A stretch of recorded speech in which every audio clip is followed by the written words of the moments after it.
네, 오늘 말씀은 요한복음 강해 10장 34절로 36절. 너희를 신이라 하였노라, 너희를 신이라 하였노라 하는 말씀으로 은혜를 나누고자 합니다. 이 말씀이 좀 처음에 딱 보면 이해하기가 쉽지 않아요. 하나님께서 우리를 신이라고 하셨대요. 근데 이 말씀 들어가기 전에 제가 요즘 세상이 얼마나 악해지고 있는지 유튜브를 보면서 하나 본 게 있어요. 이대 앞에 미용실인가 봐요. 잘 되나 봐요. 예약하고 가서 해야 될 정도로 잘 나가는 미용실인가 본데, 미용실 우편함에 어떤 70대 노인 할머니가 광고지를 하나 꽂았대요. 이제 먹고 살아야 되니까 이제 거기 이대 앞에서 광고지를 돌리다가 이제 이렇게 우체통에 하나씩 이렇게 꽂은 모양인데, 그거를 미용실 원장이, 미용사가 보고서 전단지 회사에 전화를 해서 사장한테 이거 사과시켜라. 왜 자꾸 우리 가게에 이런 전단지를 넣냐. 그 할머니 보고 와서 사과시켜라. 그래서 사장이 할머니한테 이제 똥 밟은 셈 치고 가서 사과 좀 해주세요. 그래서 할머니가 와서 사과를 했대요. 그랬더니 이 20대 젊은, 그러니까 손자 뻘이에요. 사장이 무릎 꿇고 사과하라고 할머니한테. 무릎 꿇고 사과하라고. 그러니까 할머니가 죄송한데 무릎 꿇는 것까지는 좀 하기가 그렇습니다. 할머니가 그랬대요. 그러니까 이 사장이 경찰서에 전화를 틱틱틱 하더니 경찰을 딱 불러들여요. 경찰이 2명이 오니까 할머니는, 옛날 사람들은 경찰을 무서워해요. 앞뒤가 어떻게 되는지도 모르고 경찰이 오면 자기 잡혀가서 콩방 깜빵에 갇히는 줄 알고 무서워서 잡아갈까봐, 경찰이 잡아갈까 무릎 꿇고 빌었다더라고요. 그거를 사진으로 찍어서, 이 사장이 사진 찍어서 광고 사장한테 보내주고 사과 받았다. 그러면서 끝냈대요. 이게 그러니까, 근데 어떻게 이게 이제 소문이 나서 유튜브에 올라오게 돼서 이제 그 사장은 좀 앞으로는 좀 힘들어질 거예요. 여론이 악화되면. 아무리 자기가 잘 나가도 손님이 안 가는 그만이니까. 그러니까 요즘 세상이 그래요. 옛날 같았으면 상상도 못할 일이잖아요. 그렇게 자기가 돈 잘 벌고 사업이 잘 되면 여유 있게 그 정도는 넘어가 줘야지. 우리도 교회 목사로서 막 여기 전도지 꽂고 다녔단 말이에요. 저는 여기 아파트, 새로 신축 아파트에서 와서 우리 교회 와서 꽂지 말라고 막 경고하고, 우리도 그런 걸 들어봤거든요. 똑같아요. 그러니까 마음에 여유가 없고 악해지는 거예요. 막 죄송하다고 했으면 됐지, 그거를 할머니를, 인격을 완전히 짓밟는 거 아니에요. 먹고 살라고 하는 걸 가지고 그거를 인격을 짓밟아서 자기 손잡벌한테 무릎 꿇고 경찰을 동원해서 공포 분위기 조성해서 삭삭삭삭 빌게 만들고 그 사진 찍어서 그거를 보내고. 요즘 세상이 그래요. 많이 악해지고 있어요. 제가 이 얘기를 왜 했냐면, 하나님이 우리를 신이라고 그러셨어요. 왜 하나님이 우리를 신이라고 그랬냐면, 그만큼 우리가 하나님이 창조하시고 하나님의 역할, 임무를 우리한테 이 땅에서 하라고 나눠주셨어요. 그래서 우리가, 하나님이 우리에게 임무를 맡겼기 때문에 우리가 그만큼 존귀한 존재예요. 그래서 하나님이 우리를 신이라고 하셨어요. 아멘. 이 신이라고 그런 이 시편 82장 6절 말씀이 이렇게 돼 있어요. 이게 아삽의 시예요. 다윗 시대에 찬양 대장했던 그 아삽이 지은 시인데, 내가 말하기를 너희는 신들이며 다 지존자의 아들들이라 하였으나, 이 말씀에 나오는 거예요. 근데 우리가 이 시를 한번 쭉 읽어보자고요. 이 맥락을 알아야 왜 이 말씀에 하나님이 우리를 향해서 신이라고 했는지. 시편 82장 1절부터 제가 쭉 읽어드릴게요. 하나님은 신들의 모임 가운데에 서시며 하나님은 그들 가운데에서 재판하시느니라. 그러니까 여기서 말하는 신들의 모임은 재판장들의 모임이에요. 하나님의 일을 맡겨준 재판장들의 모임이에요. 너희가 불공평한 판단을 하며 악인의 낯 보기를 언제까지 하려느냐. 그러니까 하나님의 임무를 맡겼잖아요. 공의롭게 재판을 하는데 이들이 뇌물 먹고 공의롭지 못하게 재판하거나 자기 친인척 아는 사람 편들거나 가난한 사람을 억압하거나 막 이런 판단을 막 했단 말이에요. 가난한 자와 고아를 위하여 판단하며 곤란한 자와 빈궁한 자에게 공의를 베풀지며 그들은 알지도 못하고 깨닫지도 못하며 흑암 중에 왕래하니 땅의 모든 터가 흔들리는도다. 내가 말하기를 너희는 신들이며 다 지존자의 아들들이라 하였으나, 그러니까 이 재판장을 하나님의 아들 또 신이라고 그러셨대요. 그만큼 하나님의 역할을 하는 거예요. 하나님의 해야 될 일을 맡겨주신 거란 말이에요. 일부분을 재판하는 일을, 공의롭게 재판하는 일을. 그러나 너희는 사람처럼 죽으며 고관의 하나같이 넘어지리로다. 그래봤자 너희는 이 땅에 있는 동안에 재판관의 역할을 해도 다 너도 사람이기 때문에 다 죽는다. 그리고 내가 너희를 심판할 거다. 이렇게 말씀하고 계신 거예요. 하나님이여 일어나사 세상을 심판하소서. 모든 나라가 주의 소유이기 때문이니이다. 결국 하나님이 최후의 심판자, 재판관이 되세요. 예, 아멘. 그래서 하나님이 이때 당시에 우리에게 이런 재판을 하도록 본인의 권한을 일부 위임을 하셨어요. 그래서 우리가 여기서 알 수 있는 것은 34절에 내가 너희를 신이라 하였노라. 그리고 35절에 하나님의 말씀을 받은 사람들을 신이라 하셨거늘. 여기서는 예수님은 하나님의 말씀을 받은 자가 신이래요. 근데 우리 이 인용했던 시편을 보면 재판관들을 신이라고 그랬잖아요. 이게 어떤 의미냐 하면 예전에는 모세가 재판했잖아요.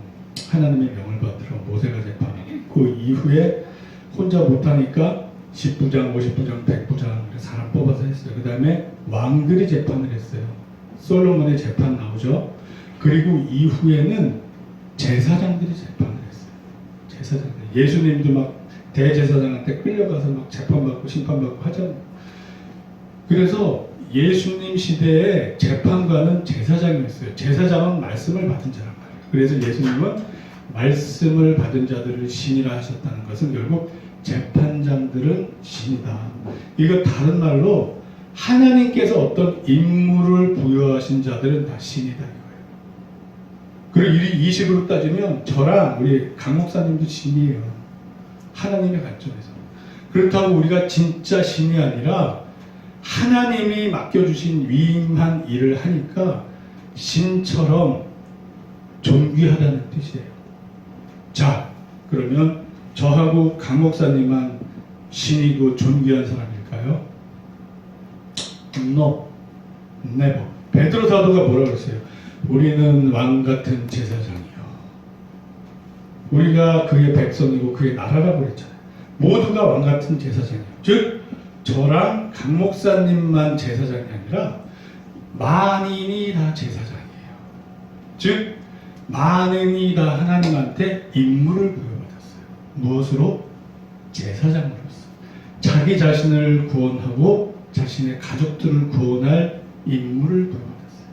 즉 하나님이 하셔야 될 위임권을 받은 모든 우리들은 그래서 존귀해요. 그래서 우리들은 하나님이 우리를 신이라고 칭하시는 거예요. 그리고 우리가 신의 속성을 가졌어요. 하나님은 영이신데 우리 안에 다 영이 있잖아요. 영의 특징은 우리 육은 죽어서 썩어지지만 영은 영원히 안 죽어요. 그래서 예수님 믿는 사람은 영생 천국에 살거나 예수님 믿지 않는 사람은 지옥에서 영벌에 처하게 돼요. 즉 하나님의 영성을 다 우리가 이어받았기 때문에 우리가 사실상 하나님 관점에서 보면 이것도 신인 거예요. 우리도 신인 거예요. 능력이 그만큼 되지 못할 뿐이지 죽지 않는 존재로 우리를 창조하셨단 말이에요. 그래서 우리는 신이에요. 그래서 우리는 하나님이 우리를 이렇게 임무를 맡겨두셨기 때문에 존귀한 존재가 돼요. 자, 이 재판장이 하는 일은 공의를 집행하는 거예요. 그래서 재판을 한다는 것은 하나님의 속성이 많이 나타나요. 하나님의 대표적인 속성이 뭐예요? 사랑과 공의. 결국 그래서 하나님이 최후의 심판을 하듯이 우리 사람한테 이 재판을 맡겨놨을 때 하나님이 우리에게 원하는 것은 공의를 원해요. 자, 우리 말씀을 보자고요. 신명기 1장 17절에 이런 말씀이 있어요. 재판은 하나님께 속한 것인즉 너희는 재판할 때 외모를 보지 말고 귀천을 차별 없이 듣고 사람의 낯을 두려워하지 말 것이며 스스로 결단하기 어려운 일이 있거든 내게로 돌리라 내가 드리리라 하였고. 그러니까 이렇게 사람의 배경 이런 거 보지 말고 사람의 이런 거 보고 두려워하지 말고 재판을 공정하게 하는 거예요. 그리고 모르겠거든 하나님한테 기도해서 응답받아서 재판을 하려는 거예요. 잘잘못을 가리는 거예요. 그리고 레위기 19장 15절에 이런 말씀이 있어요. 또 너희는 재판할 때 불의를 행하지 말며 가난한 자의 편을 들지 말며. 이거 엄청난 말씀이에요. 가난하고 힘없다고 약하다고 편들어주지 말래요. 하나님은 이렇게 공의로운 분이에요. 그 가난한 사람이 천국 가지 않아요. 예수 그리스도를 믿은 가난한 사람은 천국 가요. 예수 그리스도를 믿은 부자는 천국 가요. 가난한 자의 편을 들지 말며 세력 있는 자라고 조준하지 말고 공의로 사람을 재판할지며. 공의로 사람을 재판하래요. 그래서 이런 관점에서 봤을 때 이 사회주의 공산주의는 하나님의 이 성경 말씀과 정면으로 배치돼요. 부닥쳐요. 왜냐하면 공산주의 이론이 뭐예요? 노동자, 농민, 가난하고 억압받는 프롤레타리아가 자기네들은 의롭고 저 부르주아, 유산계급은 악해서 저 부르주아를 혁명으로 타도해서 다 죽여버리고 우리가 그 재산을 차지해서 골고루 공평하게 나누어 살자. 이 뜻이에요. 지금 하나님의 말씀은 뭐래요? 가난하다고 편들지 말고 힘이 있다고 편들지 말라는 거예요. 즉, 이 공산주의의 이 출발 개념은 유물론에서부터 시작해서 가난한 자를 편드는 거예요.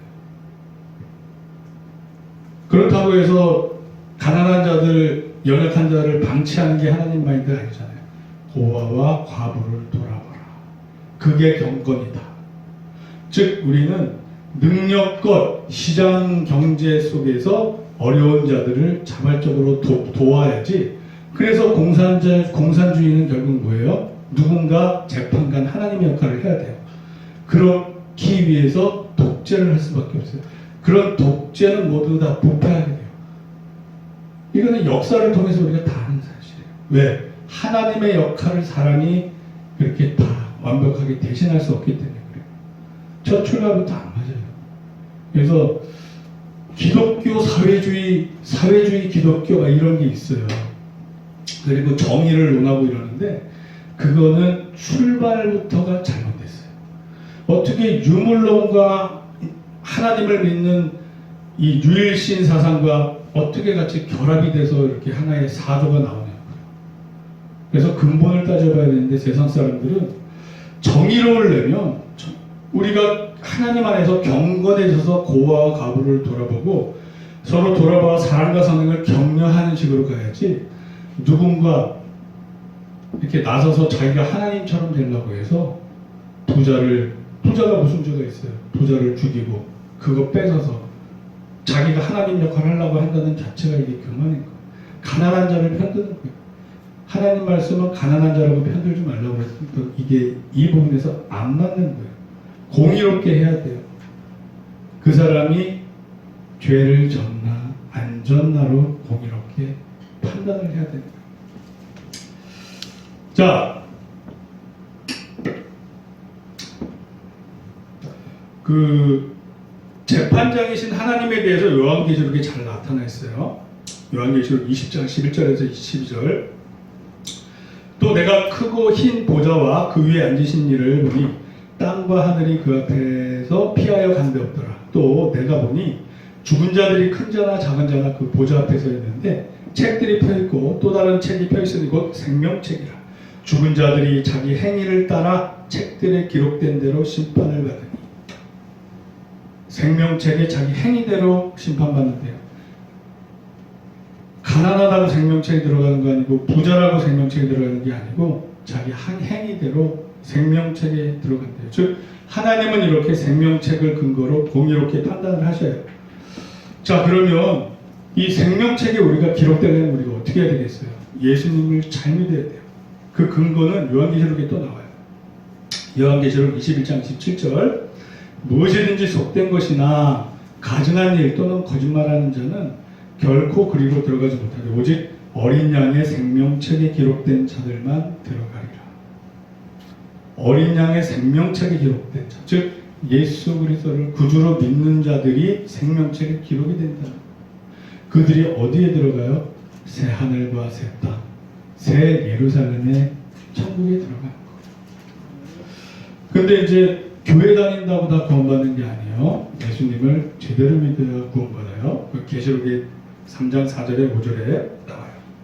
그러나 사대에 그 옷을 더럽히지 아니한 자 몇 명이 내게 있어 흰 옷을 입고 너와 함께 다니리니 그들은 합당한 자인 영고라. 이기는 자는 이와 같이 흰 옷을 입을 것이고요. 내가 그 이름을 생명책에서 결코 지우지 아니하고 그 이름을 내 아버지 앞과 그의 천사들 앞에서 시인하리라. 4대 교회가 예수님한테 책망받는 교회예요. 너네 회개 안 하면 다 지옥 가, 이런 교회예요. 그런데 그런 교회 속에서도 몇 명은 흰 옷을 입고 있대요. 몇 명은 구원하신다는 거예요. 그러니까 예수님을 믿어도 정말 우리가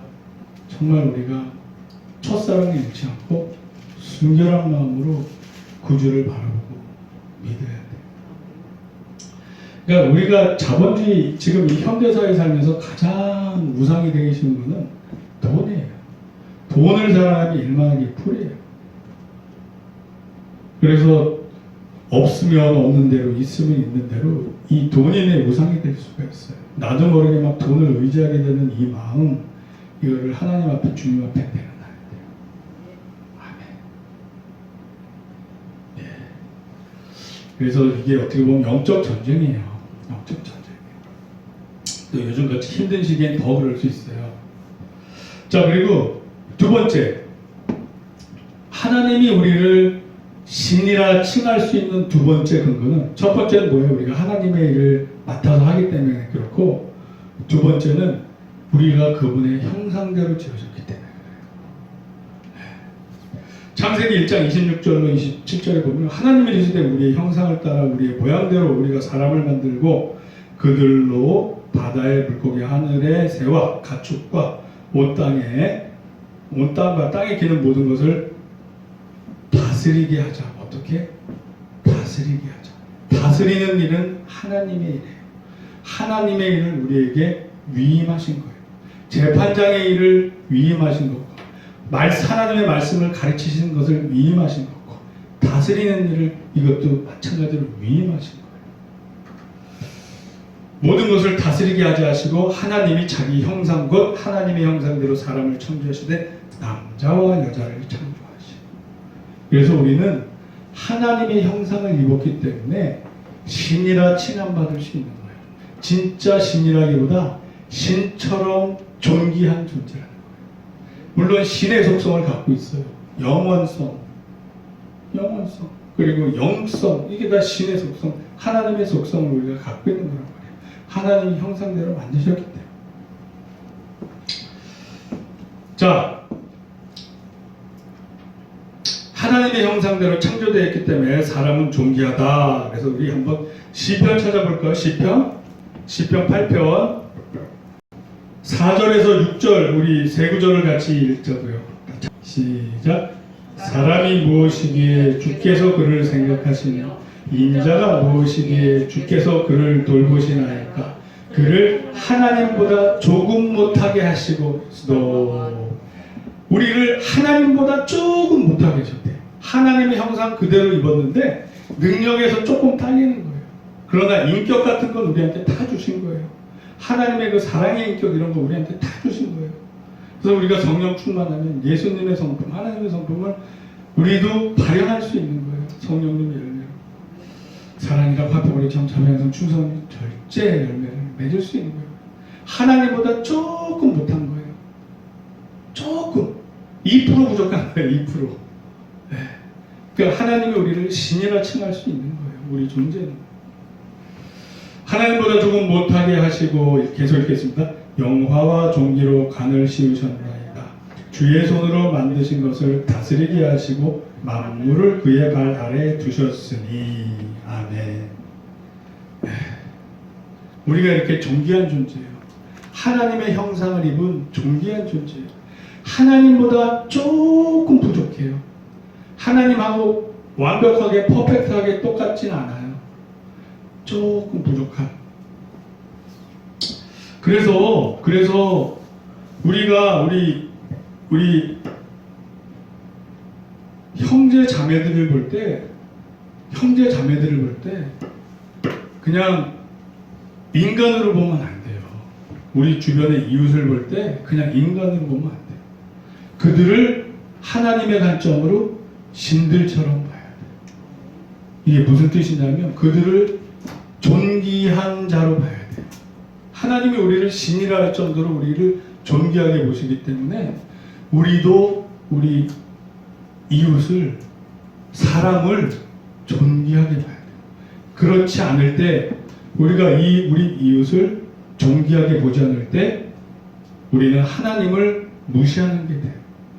왜? 상대방한테 하나님의 속성이 있는데 그것을 내가 함부로 폄훼하고 무시하고 또 용서치 아니하고 설령 누가 잘못했을지라도 그러면 내가 하나님을 무시하는 게 될 수 있어요. 왜? 악인이건 선인이건 모든 사람은 다 하나님의 형상을 따라 만들어졌기 때문에 존귀함을 아무리 악한 자라도 그 존귀함을 갖고 있기 때문에 그래서 하나님께서는 우리가 서로 사랑하기를 원하시는 거예요. 모두가 다 자신의 형상대로 입음을 받은 자들이기 때문에 그래요. 자, 창세기 9장 6절에 보면 그래서 이런 말씀이 있어요.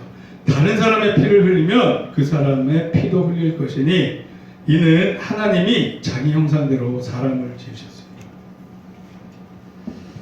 다른 사람의 피를 흘리면 그 사람도 피를 흘린대요. 그만큼 책임을 주신다는 거예요. 왜? 존귀한 자를 함부로 이렇게 하면 안 돼요. 야고보서 3장 9절에서 10절에 이런 말씀이 있어요. 이것으로 우리가 주 아버지를 찬송하고 또 이것으로 하나님의 형상대로 지음을 받은 사람을 저주하나니 한 입에서 찬송과 저주가 나오는도다. 내 형제들아 이것이 마땅하지 아니하니라. 즉 우리가 하나님을 찬송하면서 사람을 저주하면 안 된대요. 왜?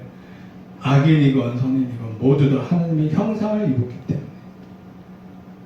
그래서 그들이 회개하고 구원받도록 기도해야 될 게 우리의 의무인 거예요. 그들을 용서해야 되는 게 우리의 의무인 거예요. 그러니까 우리 힘으로 억지는 안 되니까 어떻게? 예수님을 바라보며 예수님께서 주시는 사랑의 긍휼의 마음, 능력으로 성령님의 열매로 그렇게 되는 거지 우리 힘으로는 안 돼요.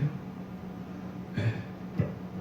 순간순간 과거에 나한테 악하게 했던 사람을 떠올릴 때마다 이게 벌써 올라올 수 있어요. 그럼 어떻게 돼요? 예수님은 사탄아 떠나라 그리고 그 생각을 물리치고 하나님을 생각하면서 예수님을 생각하면서 예수님의 관점으로 그를 다시 생각하면 불쌍히 여겨져요. 그리고 기도해 주면 돼요. 주여 그가 깨닫고 그런 죄를 다시는 짓지 말고 하나님 뜻대로 살게 해 주시옵소서. 그게 선으로 악을 이기는 게 돼요. 그것을 아멘 우리에게 원하시는 거예요. 아무리 악한 자라도 그는 하나님의 형상대로 지음받은 거예요. 아무리 타락했더라도 재판장은 누구? 하나님. 우리가 그걸 재판할 권한은 없어요. 그렇습니다. 그래서 마태복음 5장 22절에 이런 말씀이 있어요. 나는 너에게 이르노니 형제에게 노하는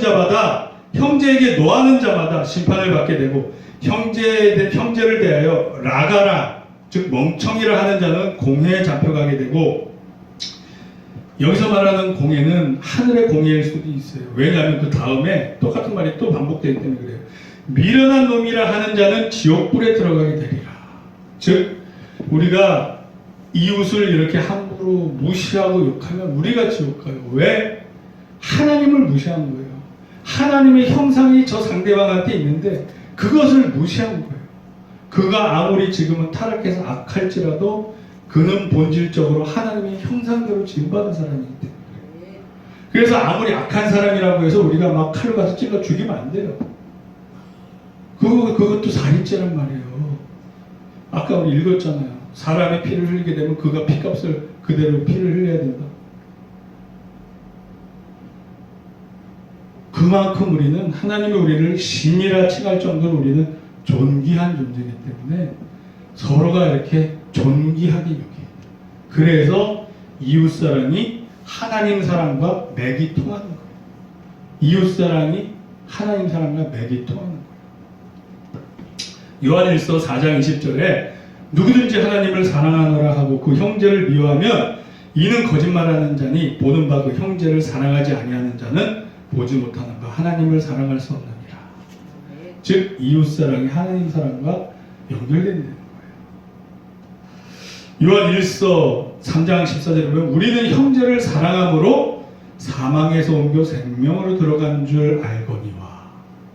할렐루야. 이거 엄청 무서운 말이에요.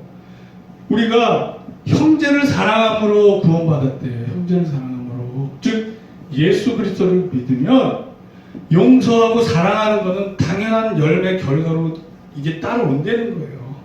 우리가 진정 하나님 예수님을 구주로 믿으면 용서와 사랑하는 프로세스가 자동으로 되는 거예요. 만약에 나는 예수 믿는 사람이다 하면서 내가 죄인인 우리를 악하게 하는 죄인을 용서 못하고 사랑치 못하면 나는 그리스도로부터 끊겨진 사람이라는 뜻이에요. 결국 이 말씀에 의하면 그래요. 아멘. 아멘이에요. 이게 우리 힘으로는 안 돼요. 우리 힘으로는 안 돼요. 우리가 예수님을 바라볼 때 예수님이 우리에게 힘 주실 때 가능해요. 태어나서 지금까지 살면서 원수를 사랑해 보신 분 태어나면서 지금까지 살아오시면서 원수를 사랑해 보신 분 없으세요? 그러면 안 돼요. 여러분 원수까지 다 사랑해야 돼요. 원수까지 다 사랑해야 돼요.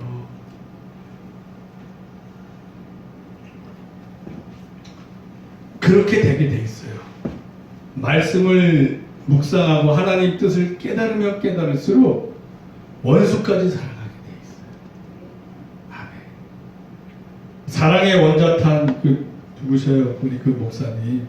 그렇게 된단 말이에요. 진짜 예수님을 믿으면 네, 손영원 목사님처럼 그렇게 돼가는 과정이에요.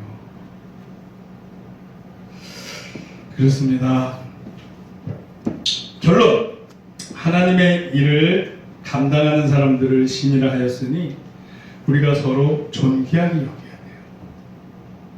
원래 우리 교회가 진명교회는 이 간판값이 아까워서 안 바꾼 건데 사실 처음에 막 내가 주장했던 거는 우리 교회가 진리와 사랑 교회였어요.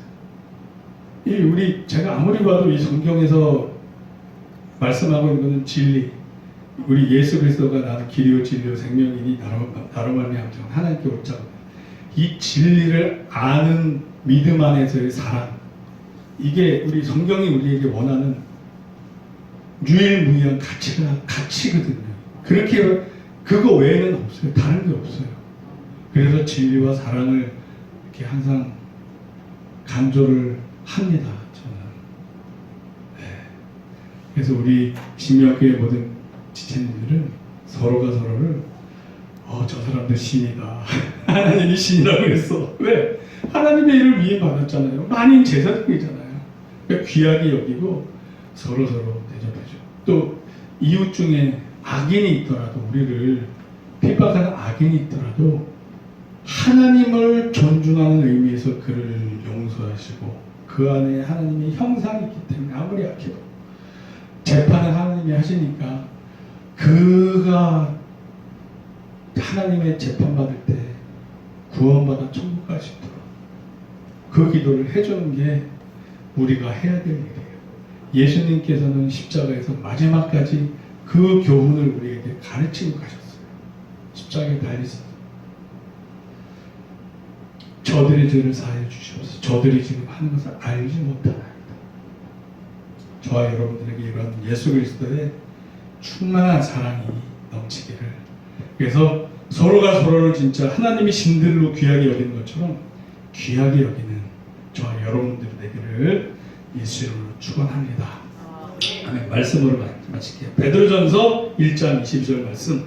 너희가 진리를 순종함으로 너희 영혼을 깨끗하게 하여 거짓 없이 형제를 사랑하기에 이르렀으니 마음으로 뜨겁게 서로 사랑하라.